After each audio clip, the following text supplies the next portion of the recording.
Itong conflict na possible na mangyari sa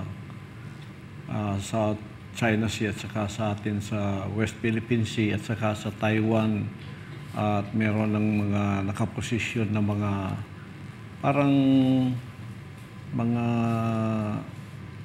puwersa. Ano ang masasabi mo doon sa pagkakalagay ng EDCA?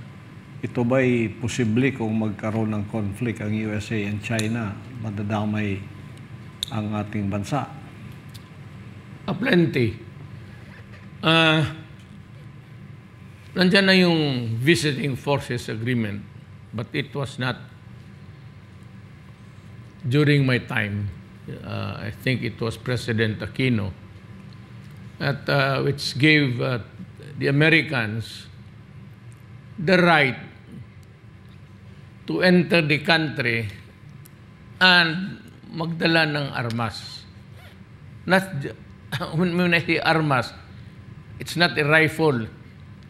It's the armaments, it's the missiles, it's the cannons, and the big weapons that are used any conflict or any war. Ganun yan. Sa panahon ko, medyo pigil kasi ayaw ko. Not because I do not like America. Huwag kayong makinig dito mga Amerikano na mga siraulo na ganon talaga Amerikano.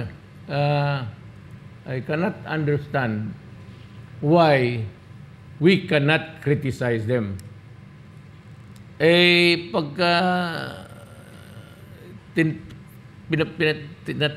pinatawag mong pansin sa kanila, sometimes they take it as an offense that you are anti-American. Look, I am not for America.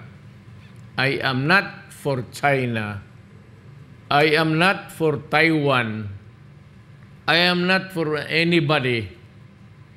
But I am for solely the interest of my country, the Republic of the Philippines. Wala nga.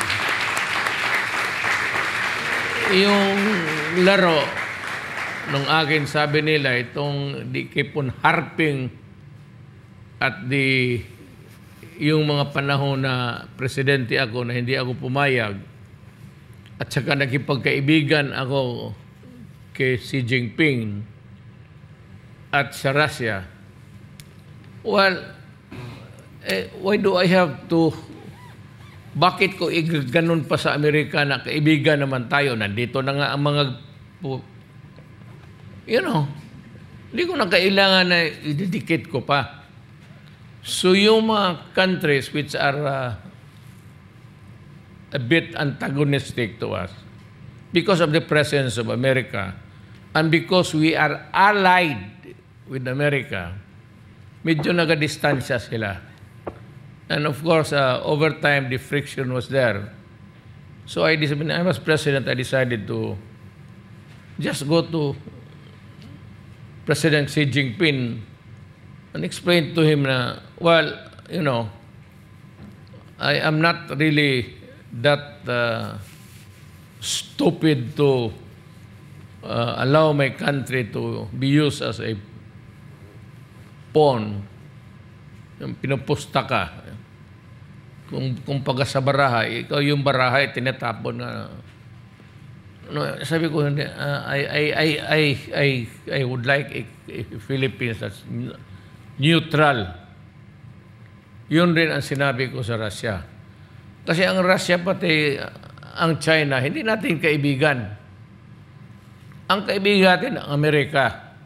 So hindi na ako kailangan ng punta ng Amerika para you rabbit, steal, bore, just to make that connection or alliance or friendship, whatever it is, however it is called, to make it more deeper. Wala na eh. We have been colonized by America.